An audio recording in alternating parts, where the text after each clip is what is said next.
Yeah,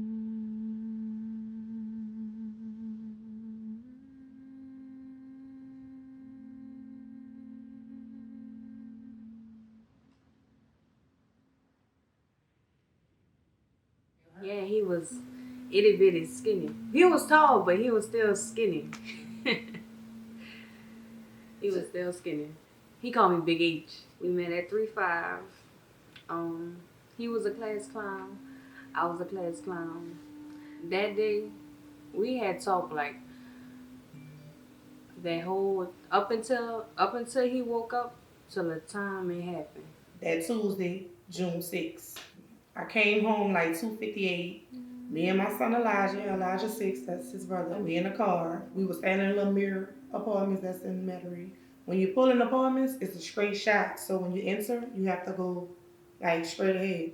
The last time he called, he was like, I don't know what I called you back for. I'm just calling you back just to call you back. But he's still in the house while he's saying that. Soon as I made it, I had a unmarked gray Tundra, no Toyota truck.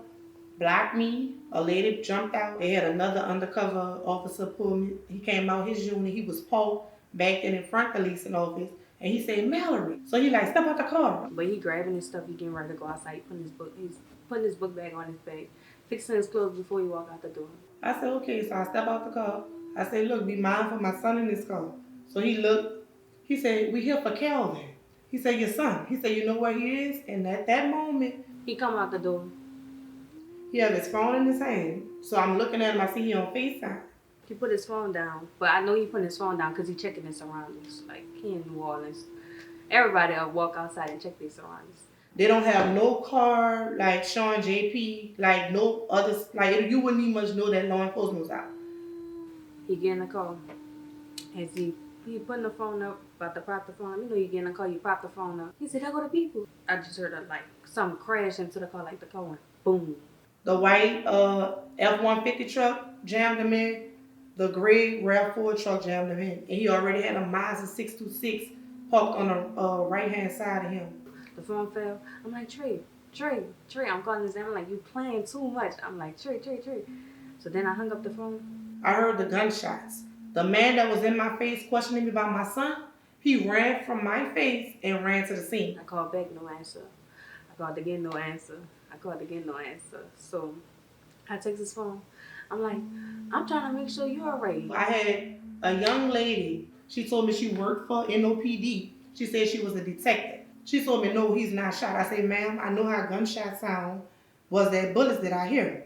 At the time when I asked her that, I see some green smoke or something, like going in the air. So then I called his friend. I'm like, you talk to Trey? He not answering, he not doing it. He like, no, that boy was supposed to come over here. She said, trust me, he's not shot.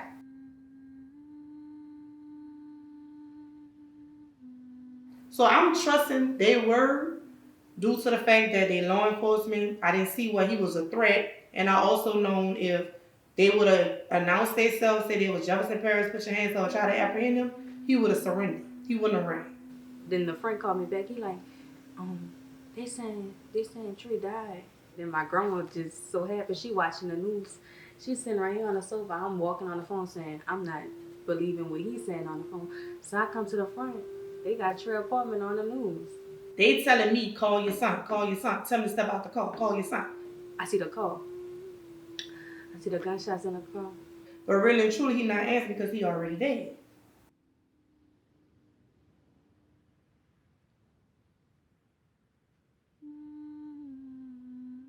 The sheriff, he said that they shot the car because he backed into the fence. Kelvin, he never had the opportunity to move the car. You know when you get in the car, you hear the car start. Especially if the car connected to Bluetooth or something, you hear the car start. I would have heard the car start and it never started.